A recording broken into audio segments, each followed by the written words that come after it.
Hello, hello. Coming in hot, another episode of Camp Content. I am, as always, very excited for our guest today, but in particular, I'm excited to introduce you to Zondra Evans. She is the founder and owner of Zondra TV, but her background is really interesting. She spent 40 years in corporate, 30 plus years at Intel in California, 15 years with DaVita, all kinds of corporate experience, but came back to Texas and formed Zondra TV, which is a super impressive media network that she has built. She's the founder and the host of Real Biz Talk, and her goal with Zondra TV is to improve and support small businesses globally. Her network has over 350 channels. It reaches 500 million homes, and it gets 1.5 million views monthly through her network. Her mission is to get people on bigger stages and to reach more people. So I am very excited to introduce you all to Zondra. Welcome to the show today. How are you? I'm so excited. I'm doing great, Molly. Thank you so much for having me. Yeah, absolutely. I've been really looking forward to this conversation because it's always fun chatting with you. You made fun of me the first time I met you at the end of my call. And I come from a very Irish Catholic family, so sarcasm is my love language. And I was like, oh, I love her. It was a good interesting thing to look at and talk about. Yeah. Zondra TV. Zondra TV. It's pretty fascinating. So, yeah, tell us a little bit more about Zondra TV. How long have you been doing this now? Well, I'll tell you what, it started out 7 years ago. We're right at 7 years, but I have to admit the first 18 months, I think I didn't know what to do with Zondra TV at all. I'm a baby boomer with millennial tendencies. So I was like, what do you do with this thing called streaming TV? So I had to figure some things out. So 7 years, but I can say definitely the last 5 years is where we've made our mark. Yeah, I mean, it seems to be glowing pretty incredibly. I mean, those stats alone are really impressive. So what is the end game for Zondra TV? I love it when people ask me the end game. I don't know yet. I don't know the end game. Well, I should say that we're getting ready. We just signed a deal. We just inked a deal about a week ago that we're really excited about. That's going to give us an additional distribution that is going to be it's going to blow people's mind about how many Roku, Apple, and Amazon channels will be on. And so I guess what I see happening is continuing to grow this as the home of positive programming, and everybody understanding that if I'm a small business entrepreneur or if I'm a wannabe entrepreneur, go to Zondra TV and get some inspiration, motivation, and some skills in order to do that effectively. That's amazing. Yeah, you have quite a lineup of content and shows, and I know you work with people personally on the program you have about how to get a TV show. Can you tell me, a little bit more about that? Yeah, it's always a story that goes with it, right? The glory is in the story, as I always say. But, prior to the pandemic, people have been running up to me going, I want to have a show on your network. And I was like, I don't have a network. I have a channel. That's all I got. I don't have a network. And so I was like, wow, they just keep coming. But in August of 2019 is when sometimes you just get that instinct deep down in your belly, and it's a little small voice that said, build the network and train them. And so I was like, wow, that sounds like I should be creating like a TV media incubator academy, and I'm going to build this network. It seems crazy because I'm the only one on the network, but I'm going to build it. And so in August, we built it. We launched it in December. And then in 2020, you know what happened. And I have a physical studio. So I was like, what am I going to do? So I actually kicked off the Incubator Academy that taught small business entrepreneurs how to literally become a TV producer and then monetize their content. And so 5 people joined immediately. In 30 days, I had 12. And every season of the incubator, we've had just around 12 people. That gives us a group of folks that's producing content north of 45 people. And the results that you've gotten, some people, you mentioned to me some contracts that were negotiated from that. Can you talk a little bit about that? Absolutely. We're now the evidence. And so I call it's the evidence. We had a couple of people on one of my producers' shows, and they were going for a contract, and it was a substantial contract in the millions. And um, the actual folks that awarded the contract, they said that the reason why they chose this particular contractor is because the evidence was on TV. And they felt like that they were a celebrity influencer. And if they're going to get somebody they want a guru that's on TV that can help them to build out what they were doing. And so that's one example. Then we had a nonprofit that won two nonprofit contracts. And they wrote testimonials saying the reason why we chose you is because we could see you on TV at our house. And we're like, yeah, that's the right person for this job. So I think that, and there's been many others that have gained a lot of things like, additional interviews on major, what people call major, the old, the four major, people have gotten interviews on that just because they are on this network. And then we have a celebrity historian that has coined himself as that. And now every single news media outlet from the big four are calling him in to be on TV. That's So, amazing. yeah. I as somebody with a podcast or anybody with a podcast, I would never in a million years think, and even as somebody that has this job and distributes podcasts, I would never be like, I wonder if I can get this on TV or Roku or Apple TV. Because that's all I have in my house, right? The Apple TVs, the Roku sticks stuck into everything. Right. And I didn't even know about it until obviously Molly brought you up. And then I'm looking at the email and it's like, all right, this distribution is $100 a month and you can get my stuff on TV. Like, how hard was that for you at the beginning? I don't know. I guess to just be like, let me try to get Let this me on tell Comcast, because I feel like it would be a lot more much of a pain to be like, if this lady can get my stuff on Comcast and Roku and Apple, I feel like that'd be a lot more of a pain than just being like, hey, she can do it real quick for you. All good. Yeah, I have to tell you that when I started, I would be speaking on stage and people would be smiling, but their eyes would be saying, listen, woman, everybody's not going to be looking at TV with their cell phone. And so you need to go get a job. But we sure enjoyed your speech about why streaming matters. And now some of those people are knocking down my Of door course. simply because podcasts, if it's audio and video, can be streamed on TV now. And so if you've got good audio and video and you have a podcast, why not put it on multiple Roku, Amazon, and Apple? Because the goal is to stretch out globally so that you could become a global mogul. I mean, I have more international clients than I've ever had simply because I'm streaming in Australia and London and just around the world. Yeah. It's really incredible. So I feel like podcasting is the pirate radio of modern day. And it's just really fascinating to me that you can reach so many people. And then now that you can reach people internationally and you can reach people on their television. And Matt's right. Like, I live in Costa Rica, so I don't have TV. I have a Fire Stick and I have Apple TV and I have a Roku and I like toggle between all of them on my VPN. And that's how I get all of my television, if you want to call it that. And so, yeah. It's such an incredible thing to be able to do that for people and get that content out there. Yeah. It is. It is. The industry has changed. So, people are ingesting information through streaming technology. And so, I'm a small business advocate. So I'm like, look, small businesses, get on streaming TV while you can, because as it continues to grow, the cost is going to go For sure. exorbitantly high. For sure. The possibility of getting there is going to be high. But one of the things that I love is I'm privately owned.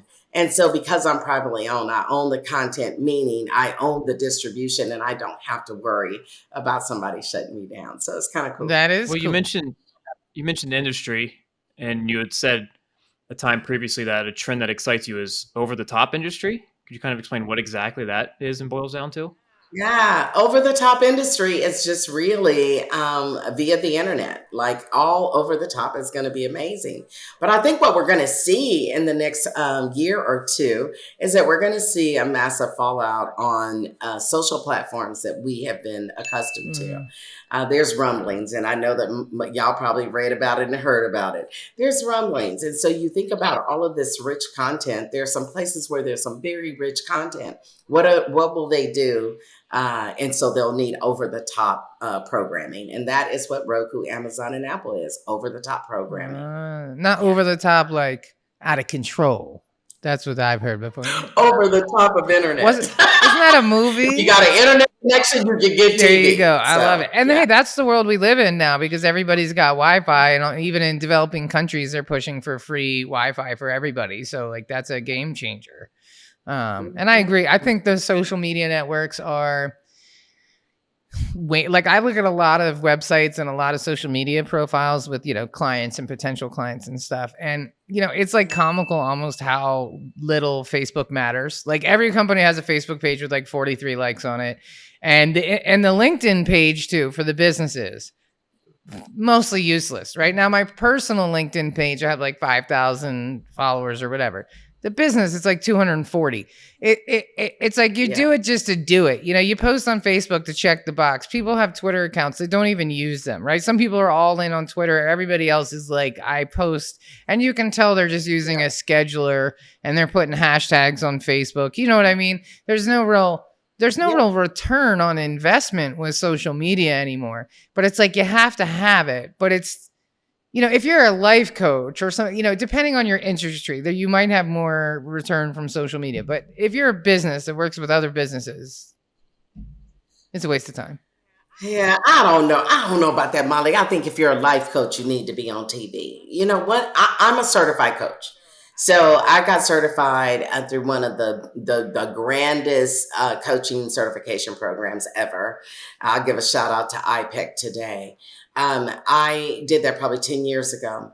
Now I coach from TV. I mean, that's a bigger For stage. sure. You could do group coaching on Zoom or you could do one-to-one coaching, but when you can do coaching from TV and you can tell people, go check out episode X, you're having that problem. That just puts you in a different light and it allows you to be able to charge a little bit more in your core business of coaching because you're a celebrity coach now. For sure. Yeah. Well, and it's like, with posting on Facebook, like it's not going to get seen. If you're on television, it's definitely going to get seen. It's going to be seen by some viewers and outside of people that you're actively marketing to, which is, it's like YouTube will show people who aren't following you and Instagram and TikTok will show people content who aren't following you, but like Facebook and LinkedIn won't, right? Depending on what it is. But television, it doesn't know who's following you or not. It's just being broadcasted. So it feels like more of an even playing field to get legitimate attention versus Facebook, where you really got to pay to play for every single bit of visibility, even people who have already agreed to follow you. So I definitely think, the television angle is kind of undisputed. Yeah. I agree. I agree. I'm not going to say you don't need social at all, but I do believe that I have more power and authority when I can say, go check out my episode.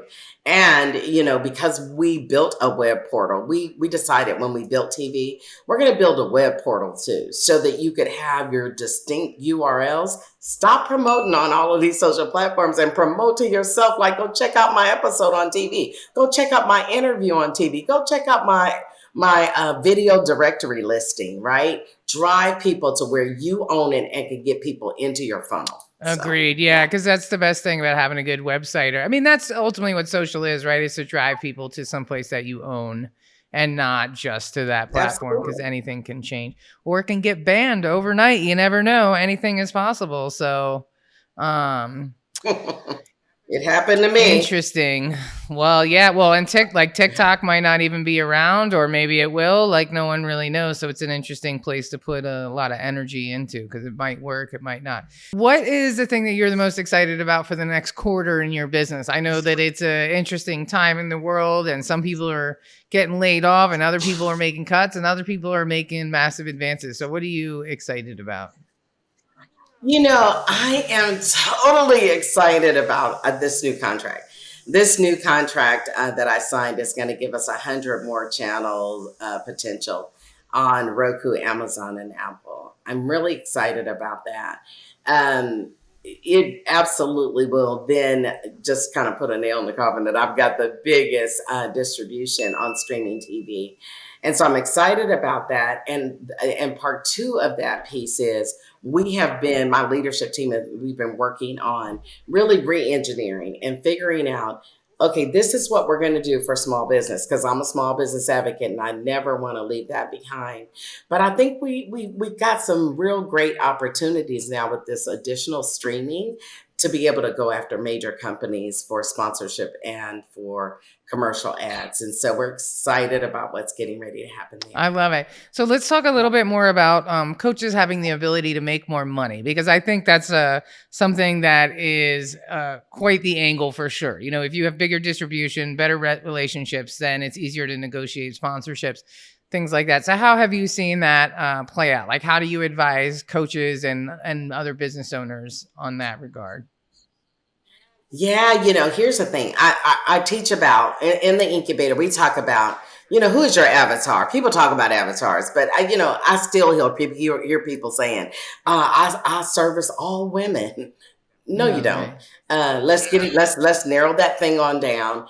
Who do you really service? And so when I say small business entrepreneurs, as an example, I'm talking about entrepreneurs that have zero, which is a solopreneur, to about 25 employees. That's my sweet spot. So that's who I'm looking for in order to say, you need a commercial on TV, you need to be interviewed on TV. Those are the folks that are just making that turn. And so that's my target audience. So one, knowing your target audience and who you're really looking for, because that target audience becomes the people that will not only support you in your coaching practice, but they can have a commercial on your show.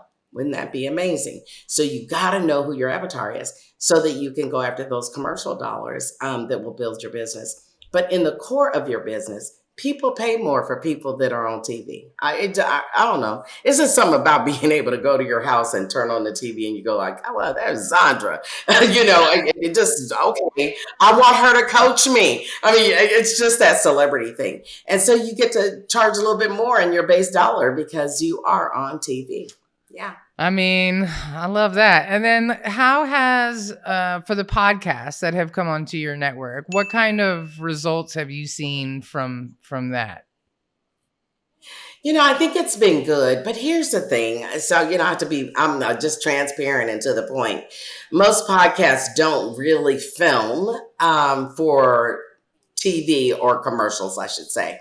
And so once they come on and they bring their content, one of the things that we do is try to help them to start to film their podcast in 9, 9, 10. What does that mean? 9 minutes, and then you take a little short break, and 9 minutes, take a little short break. So that we can have a break in the content to be able to put in commercial ads, because that's how you're going to make the money, is through commercial ads. And so, but most people don't come to us like that. So we distribute their, a couple of seasons for them the way it is, but we want to encourage you, start filming it differently. You're missing a revenue Ooh, possibility. that's really good advice because with programmatic advertising now in podcasting, like baked in ads are kind of dead. So it's always good to leave a natural break where a different ad could be slotted in depending on what it is you're marketing to or who sponsored that season or what have Yeah. you. Um, so do you help podcasters with or people with content to film commercials as well? Commercial placement, is that something that you also do? We do. We have a commercial development department. And so a lot of times, especially because, my avatar, right? They'll be like, I don't want to be in my own commercial. And I was like, and guess what? You don't have to. We use motion graphics. We have professional voiceover specialists that actually we create the wireframe for the commercial. We script the commercial for the client. They approve the script, they approve the wireframe. We do what we call a scratch track on it, so they can hear how it's going to sound, with the script. And then once they approve it, we have the professional voiceover do it. We marry it all together, and then we stream it on Roku, Amazon, Apple for 6 months, and then we turn around and give them a 30-day bonus, and we stream it on Hulu by demographic. That's amazing. And what kind of results do you see from that? Let me tell you, I'm not going to say, oh, yeah, we've got people that are making. I don't think it works like that, Molly.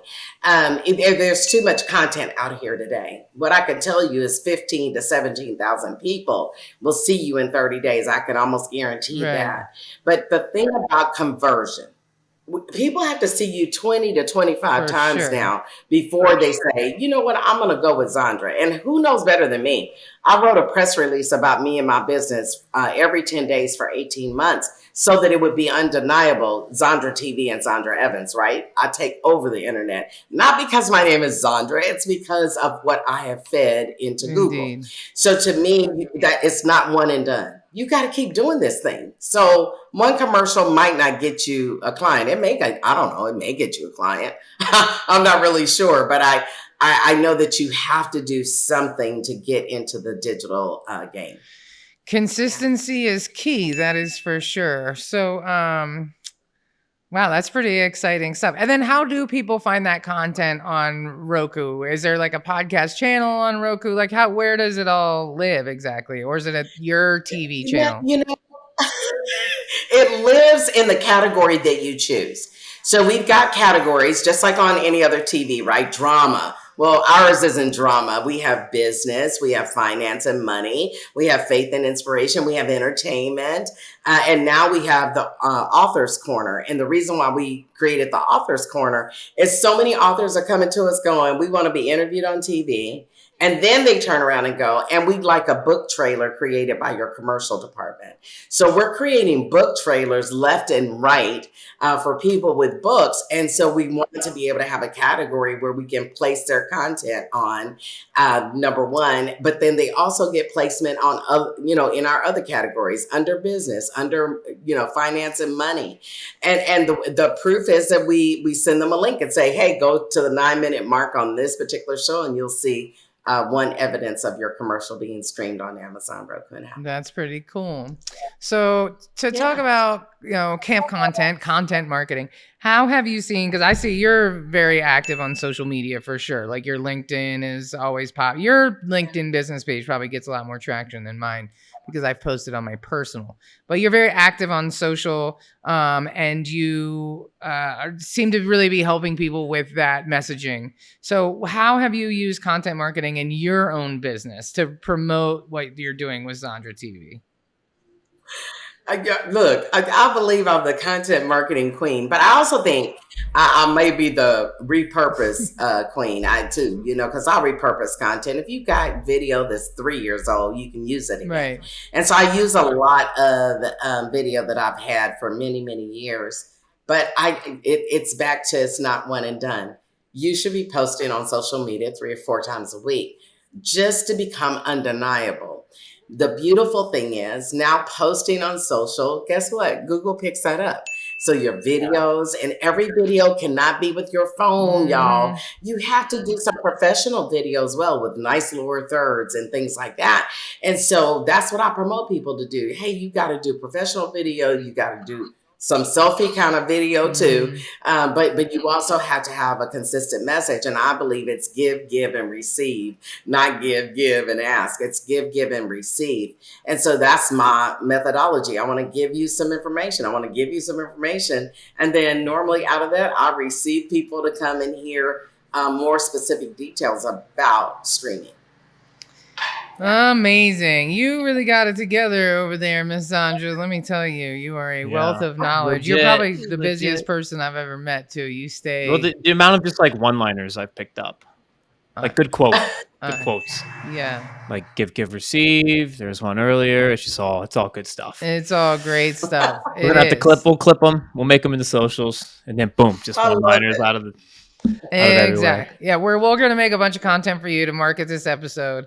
And so we can share all of those one-liners and bits of wisdom that you've shared throughout the episode for sure. And so I'm also excited to tell people that, Heartcast Media will be working with Zondra TV very soon so that we can offer these services to our podcasters and podcasters that aren't currently with our network. Even if we're not producing your podcast, we can certainly get you hooked up and do some cool things. So, we really take pride at Heartcast Media in producing professional quality video, lower thirds, custom backdrops. Even if we're on Zoom or we're doing things virtually, we can still make the videos look good and have transitions and all of that. So I definitely love the input on the 9910. That's really good advice for anybody to learn how to communicate that way. Definitely, it's a better method for sure. So thank you for spending so much time with us this morning and telling us all about Zondra TV and all the work that you're doing. If anybody is interested to learn more about you, what is the best way for them to do that? I'm simple. Just go to beonztv.com. That's beonztv.com. I love it. One CTA. We always tell people just have one CTA. Drive them to one place. That's all you need. They'll find you on social if they want to. So, Zondra, thank you so much for taking time today. It was an honor and a pleasure to speak with you, as always. And I look forward to sending some shows your way, including this one. And so stay tuned, people, because camp content will be on your streaming over-the-top stations before you know it. So thank you so much for being here, and we'll see you again real soon, Miss Zondra.